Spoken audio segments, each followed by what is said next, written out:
I think the best way to describe Bridge and Tunnel is that it's just a bunch of people trying to figure out how to come out of the hand they were dealt. Our generation, the sort of 20-somethings, the millennials, what's going to define us?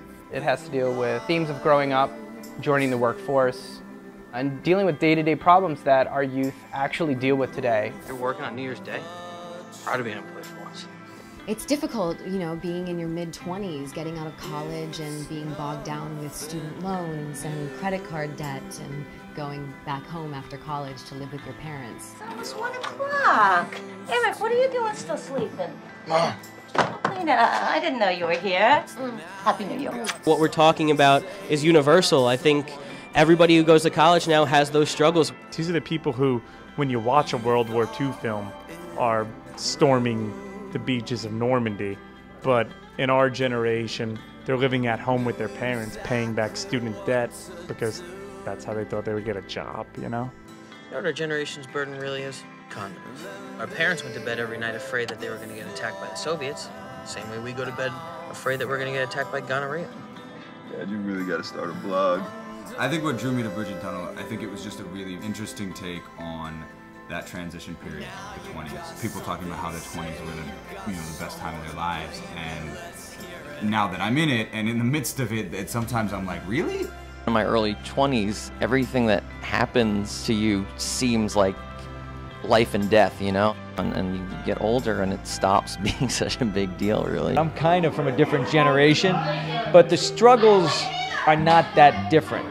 I understood different elements of all the characters because of my background. I understood the quest for something bigger and the struggles with addiction. You know, we all go through that when we're kids. And then, of course, the whole Sandy thing was very poignant, having lived through that. The storm got the best of us. Let's just go home. No, okay, I'm not going home. I'm not gonna let this moron ruin our night. I'm going to that bar I suggested. You go somewhere else. It's in Long Island. And I lived in East Meadow, and I went to Hicksville High School. I've been around these people, and I was one of those people. It takes me back home. I want to live in the city. I can't be a part of the change at Jamaica crowd forever. So we have to break up because you want to move half an hour away? This film would not have gotten made without the Long Island community. We fed this entire crew off of donations from local businesses, and without the help of everybody who was very, very generous and supportive through our friends or family, through crowdsourcing, we would not have gotten this made. Okay, that was rude. What? She came into my house rooting against my team. That's rude. Okay, so what if I decided to vote for New England, huh? Well, you don't vote for a football game, but if you did, you'd have to get out of my house. The thing about the movie that's neat to me is that there are both dramatic and comedic elements, which I love because that's life, you know? Life is neither one nor the other, it's both. And I find that movies that have both of those elements are ones that I relate to most.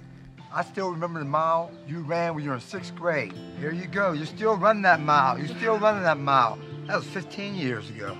I think people will at least be able to watch the movie and be like, I know somebody from that cast. That's what my life is like, and it's like what other people's lives that I know are like.